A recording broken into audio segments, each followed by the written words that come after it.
All right, hello, welcome back to the GnM podcast. We're going to do a little bit of a continuation on self-worth, especially with regard to self-worth in men. And we touched briefly on the term toxic masculinity last episode. So Max, we're just going to ask, what do you view toxic masculinity as? What do you think about it? So what is this toxic masculinity? Where's this toxic part coming from? Well, I think that in a general sense, the toxic part is complaints are made that men are making more, and men are just taking advantage of women. Men that hold back because they hold back their emotions. That's a toxic trait. They keep their I should rephrase that. They keep their emotions in check. They don't lash out on them. They don't act on their emotions. Is that toxic? You would think that would be the opposite of toxic. I sure do. You'd hope that being stoic and being in control of your emotions would be a good thing. So you know what happens when you lash out on when you act on your emotions? You become weak. You do. What do you do when you do? What does a weak guy do when they act out on their emotions? He does. They do all the horrible stuff in does society. Dumb things. I don't know if I even need to say them. You know what the stuff is, right? Yeah. Violence. Yeah. The R word, stuff like that. Yeah. Shooting, gun shooting, stuff like that. They're people that cannot act, or they're people that cannot hold back their emotions, right? Right. And looking to act on those negative feelings brought on by the emotions that they can't control.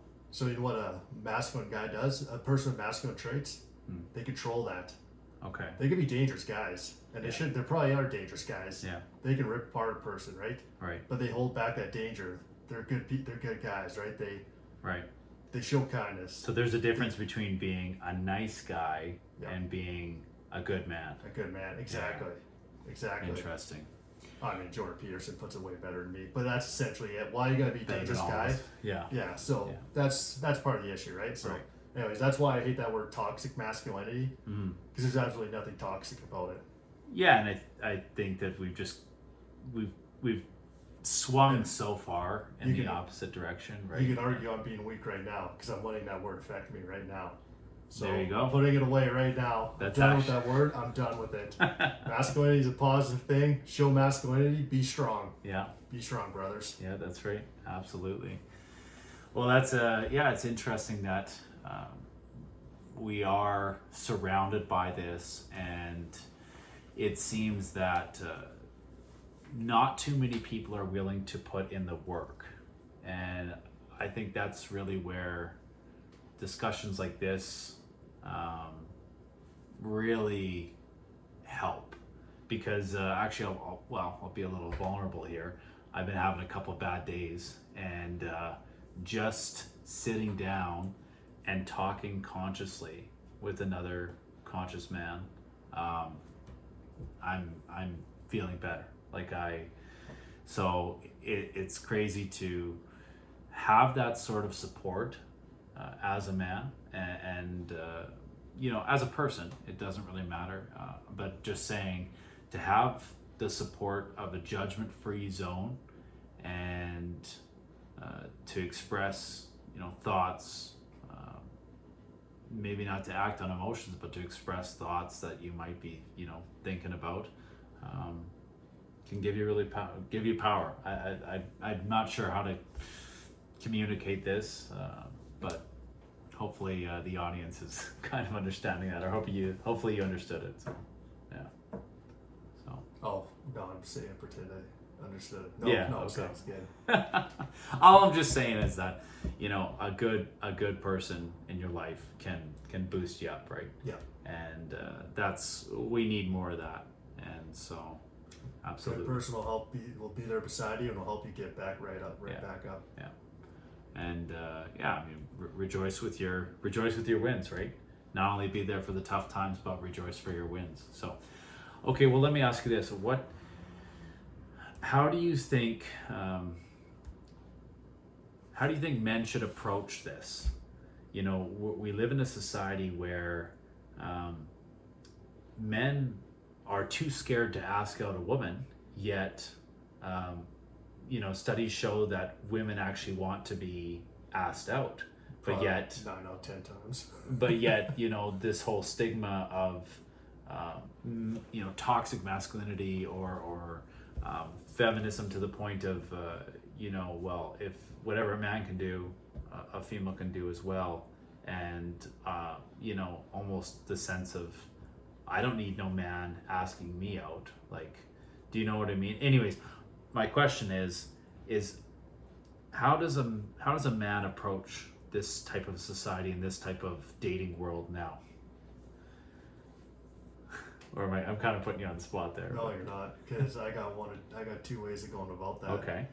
There's the first part. You say it's like, well, you can go ahead and be strong. You don't need no man. You don't need me. You already stated that. I'm not going to even approach you. Right. So they made up their mind. Yeah. Then later in life, they regret those decisions. They'll set women or blame men for all their problems and all that stuff. And I'm sure men do the same. Yeah, we're all creatures of habit. But the second way is, or the other way is, I think we just gotta go back to some familiar traditional traditions here, which have been around for, I don't know, not centuries, but millennia. Right. Okay. Such as, do you have an example or? It's going back to that masculine traits and female traits, right? Like, okay. Yeah. That's really what you have to go back to, right? You gotta think for yourself. You can't let these institutions think for you, right? Right. And when I say institutions, these media, these Hollywood shows, as much as I try to enjoy watching movies nowadays, they always have to have some stupid slant on them. I've just kind of grown to block that part out of it and just enjoy the show. Mm-hmm. Our schooling, unfortunately, now has even gotten worse, the sounds of it, when I see what parents have to deal with these kids and the material they're being taught, and then they try to take control of their kids' education, and then these teachers fight back, these radical teachers, and try to take back control of these kids, stuff like that. But anyways, I'm ranting on that stuff. Where I'm going at that is you got to start back in the grassroots, right? So, and say you got to do what you feel is natural. Mm-hmm. For the most sense of what your purpose is. What your purpose is, I like that. Yeah. And the reality is both men and women have different desires and different purposes, right? More often than not. Yeah. And it doesn't mean every man has the same purpose as, like, I don't have the same purpose as you or the same desires, but I mean, we got pretty similar things we look for, right? That's right. Yeah, we could both build around and stuff like that. Yeah. That's pretty common for most men, and vice versa, same for women. For sure. Among women, right? For sure.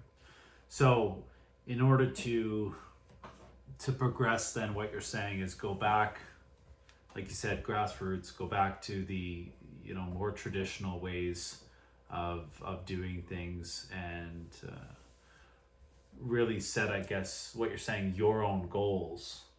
You know what? It's not even going back to traditional stuff. It's really, you know what? I'm going to let you finish this off. What do you have to become as an individual?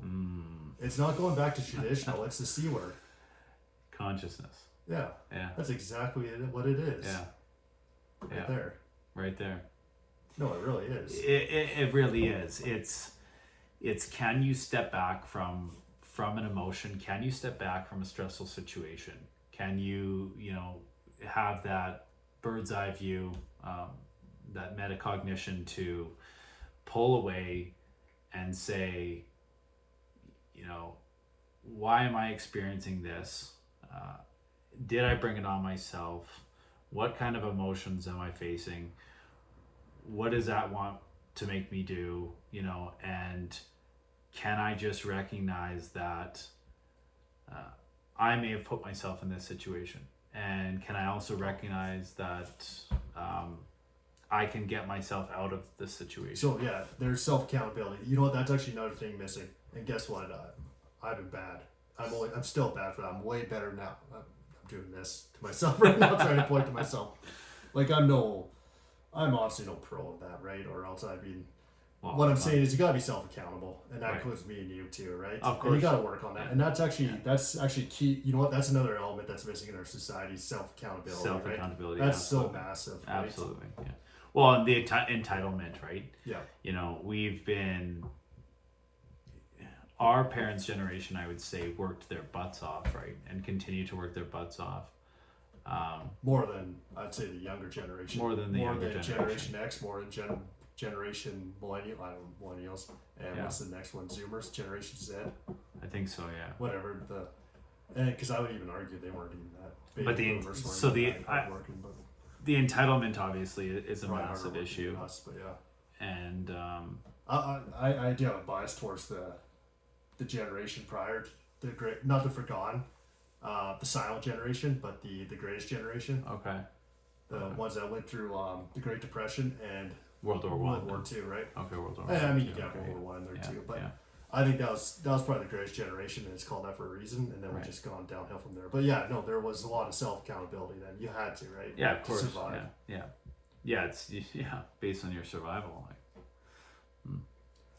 Well, I guess maybe we should tackle.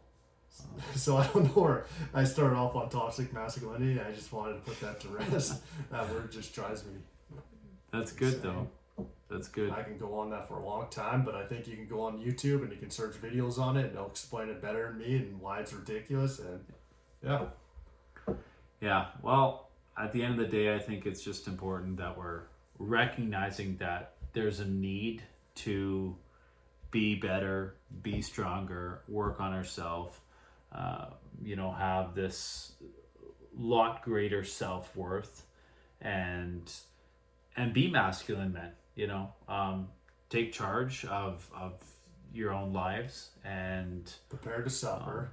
For deal sure. with suffering. Yeah. Swallow your disappointment and keep going. I thought it was swallow. And the reason I tell myself that is because that's something I got to do every day, right? I thought it was swallow your sadness, but maybe that's just what I've been doing. Maybe. No, I mean, I guess at the end of the day, we're lucky to be alive, right? So there you go. Yeah. Okay. Well, that concludes this episode. I gotta say it. What are you gonna say? None of us are getting out of this alive. It's like the token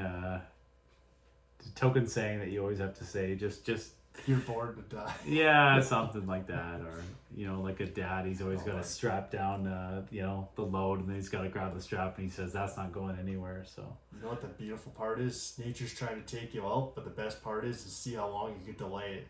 And if you can delay it long enough, you win, right? That's the way I view it. You know what? Marcus Aurelius actually says that it doesn't matter how long you're here for.